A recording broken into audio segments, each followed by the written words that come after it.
চলুন আজ তৈরি করি আলু বেগুনের তরকারি।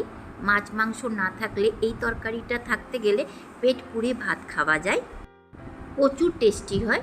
তার জন্য নিয়েছি একদম কচি দুটো বেগুন আর 3টে আলু। এগুলোকে কেটে নেব।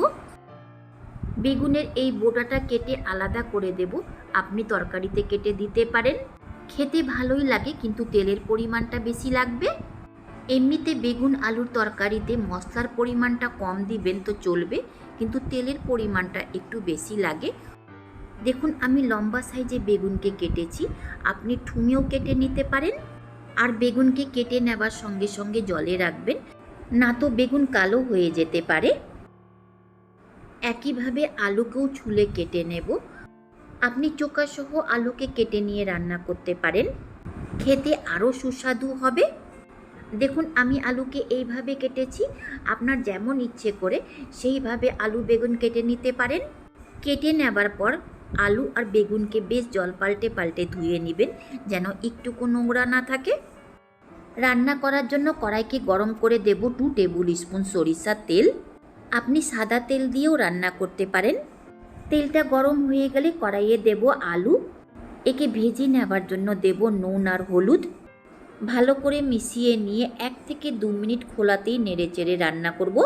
হলুদের কাঁচা গন্ধটা শেষ হয়ে গেলে ঢাকা চাপা দিয়ে রান্না করব, যেন আলুটা কিছুটা সেদ্ধ হয়ে যেতে পারে। 1 থেকে 2 মিনিটের পর ঢাকাটা সরিয়ে দেব। লো মিডিয়াম ফ্লেমে ঢাকা দিয়ে রান্না করেছি। এইভাবেই নেড়েচেড়ে একে লালচে হওয়া পর্যন্ত ভেজে নিতে হবে। দেখুন লালচে হওয়া পর্যন্ত ভেজে নিয়েছি। একে ভাজতে 5 থেকে 6 মিনিটের সময় লেগেছে। আলুগুলোকে তেল থেকে বের করে নেব। এবার সেই বেঁচে যাওয়া তেলের মধ্যে দেব বেগুন। একেও মিশিয়ে নিয়ে লালচে হওয়া পর্যন্ত ভেজে নেব। একে ভেজে নেবার জন্য আলাদা করে নুন হলুদ দেব না, যা নুন হলুদ তেলের মধ্যে মিশিয়ে আছে তারই মধ্যে মিশিয়ে নিয়ে লালচে করে ভেজে নেব। আলাদা করে নুন দিয়ে ভাজতে গেলে বেগুন কচি আছে, গলে যাবে। দেখুন লালচে করে ভেজে নিয়েছি। একে ভাজতে 5 থেকে 6 মিনিটের সময় লেগেছে। কড়াই থেকে বের করে নিয়েছি। সেই গরম কড়াইয়ে দেব সরিষার তেল 2 টেবিল স্পুন। ফোড়নের মধ্যে দেব হাফ টিস্পুন 5 ফোড়ন আর 2টো শুকনো লঙ্কাকে ভেঙে। একে লালচে করে ভেজে নেব। 20 থেকে 25 সেকেন্ড সময় লাগবে।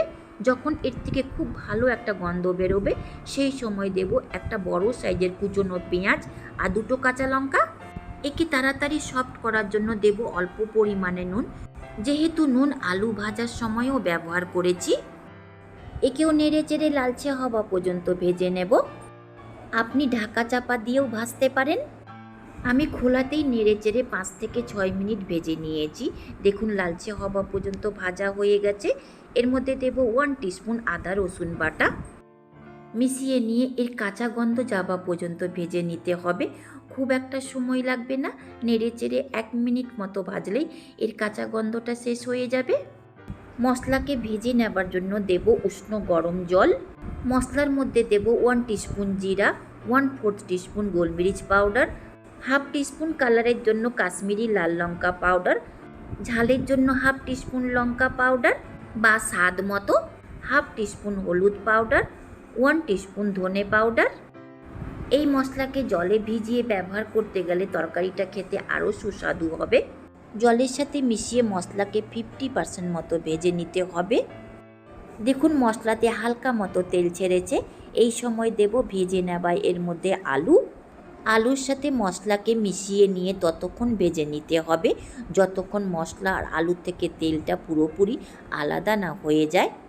দেখুন মশলা আর আলুর থেকে তেল আলাদা হয়ে গেছে। একে কষাতে আরও 3 মিনিট মতো সময় লেগেছে।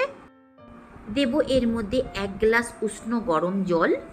জলের সাথে মশলা আলুকে নেড়েচেড়ে ভালো করে মিশিয়ে বলক ওঠা পর্যন্ত রান্না করে নিতে হবে। গ্রেভিতে বলক উঠে গেছে। এর মধ্যে দেব ভেজে নেওয়া বেগুন। হালকা হাতে নেড়েচেড়ে মিশিয়ে দিয়ে একে ঢাকা দিয়ে রান্না করব। বেগুনটা সেদ্ধ হওয়া পর্যন্ত খুব বেশি একটা সময় লাগবে না, যেহেতু বেগুনকে আগে ভেজে নিয়েছিলাম। 4 থেকে 5 মিনিটের পর ঢাকাটা সরিয়ে দেব কুচনো ধনে পাতা। মিশিয়ে চেক করে নেব বেগুন আলু সেদ্ধ হয়েছে কিনা। দেখুন বেগুন আলু খুব ভালো করে সেদ্ধ হয়ে গেছে। এর মধ্যে দেব স্লাইসে কেটে নেওয়া টমেটো। এটা শেষে দিতে গেলে তরকারি থেকে হালকা টক ফ্লেভার আসে, খেতে ভালো লাগে। আবার ঢাকা দিয়ে 1 মিনিট মতো রান্না করে নেব। এমনিতে টমেটো গরম ভাপেই সফট হয়ে যাবে। 1 মিনিটের পর ঢাকাটা সরিয়ে হালকা হাতে নেড়ে দিয়ে ওভেনকে অফ করে দেব। তৈরি হয়ে গেল আলু বেগুনের সুস্বাদু তরকারি। পরিবেশন করে নেব। যদি মাছ মাংস না থাকে পাতে, এই তরকারি দিয়েও আপনি পেট পুড়ে ভাত খেতে পারবেন, এতটাই সুস্বাদু হয়। তাছাড়া আপনি এই আলু বেগুনের তরকারি দিয়ে রুটি পরোটাও খেতে পারেন। ওপর থেকে কুচনো ধনেপাতা ছিটিয়ে দিব, দেখতেও ভালো লাগবে, খেতেও ভালো লাগবে। যদি এই রেসিপিটা ভালো লেগে থাকে লাইক শেয়ার সাবস্ক্রাইব করে পাশে আসা বেল আইকনকেও প্রেস করে দিবেন। আমি যখনই কোনো নতুন ভিডিও আপলোড করব তার নোটিফিকেশান আপনি পাবেন। শেষ পর্যন্ত দেখার জন্য অনেক অনেক ধন্যবাদ।